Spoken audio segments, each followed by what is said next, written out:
इरफान भाई को अपने पैरों में झुकता देख अभिनव के दिमाग में आया कि कहीं उसका राज अनन्या के सामने ना आ जाए। इसलिए उसने इरफान भाई को अपने पैरों से उठाते हुए घूरा, जिससे वो समझ गए कि टाइगर अपनी असली पहचान सबके सामने नहीं लाना चाहता। तभी अभिनव ने उनसे कहा, क्या यार इरफान भाई, आप भी बहुत मजाकिया हो, आदत गई नहीं आज तक। जवाब में इरफान ने भी नकली हंसी हंसते हुए कहा, अब क्या करे, इतने सालों बाद मिले हो, इतना तो बनता था। इन दोनों को यूं मजाक करता देख चिराग के पैरों तले जमीन खिसक गई। उसने बिना कुछ कहे वहां से चुपचाप निकल जाना ठीक समझा। वही दूसरी ओर अनन्या अभिनव की पहचान देखकर हैरान थी, लेकिन वो इतने बिजी हो गई थी कि उसे अभिनव से सवाल जवाब करने का मौका नहीं मिला। और इसके बाद वो दोनों घर चले गए। दूसरे दिन उठकर दोबारा अभिनव को अकरम से मिलने जाना था। अनन्या द्वारा किए गए सवाल का जवाब अभिनव देता। उससे पहले ही उसकी आंख खुली और उसने खुद को अपने घर में पाया। ये सिर्फ एक सपना था, लेकिन अभिनव को इस बात पर भरोसा नहीं हो रहा था। अभिनव अपने घर पर इसलिए सो रहा था क्योंकि अनन्या को बिल्कुल पसंद नहीं था कि वह सुबह उठकर अभिनव का चेहरा देखे। अभिनव के पापा संजय की मौत, जो एक साजिश थी, उसके बाद से वह काफी अकेला हो गया था।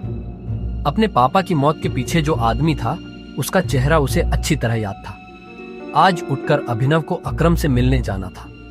अभिनव जल्दी से तैयार होकर जब अकरम के पास पहुंचा तो अकरम उसे देखकर काफी खुश हो गया और कहा, आखिरकार हमने तुम्हें ढूंढ ही लिया टाइगर। टाइगर?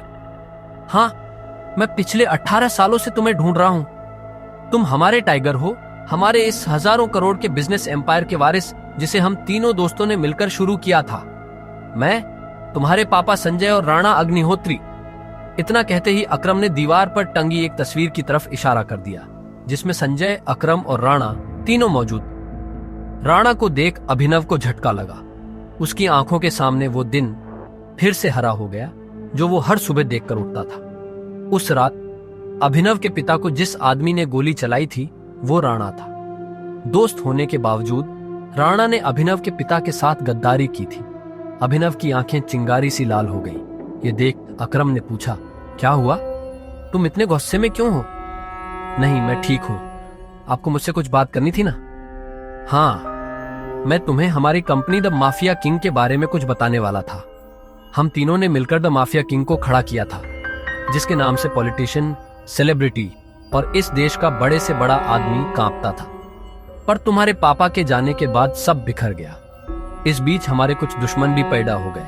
उनमें से एक दुश्मन है दिग्पाल छिंगावत। वो सालों से तुम्हें ढूंढ रहा है। वो तुम्हें मारकर हमारा नामो निशान मिटा देना चाहता है। फिलहाल द माफिया किंग का सारा काम राणा का बेटा मोंटी संभाल रहा है, लेकिन अब से कंपनी के कुछ फैसले तुम्हारे हाथों में होंगे।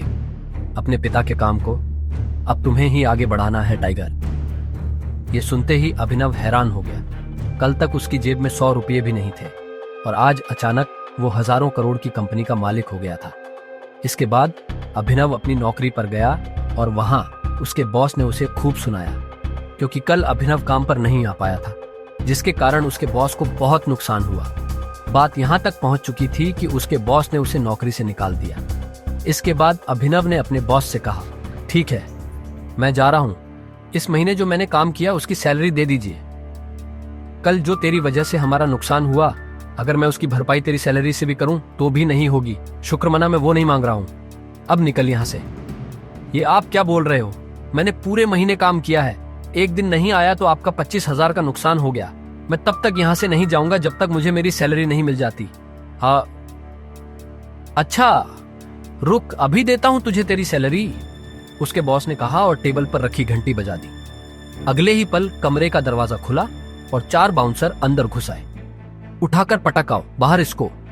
बॉस के मुंह से यह सुनते ही वो चारों ने अभिनव पर धावा बोल दिया, लेकिन इससे पहले उनमें से कोई अभिनव पर हमला कर पाता, अभिनव ने उन्हें पटकनी दे दी।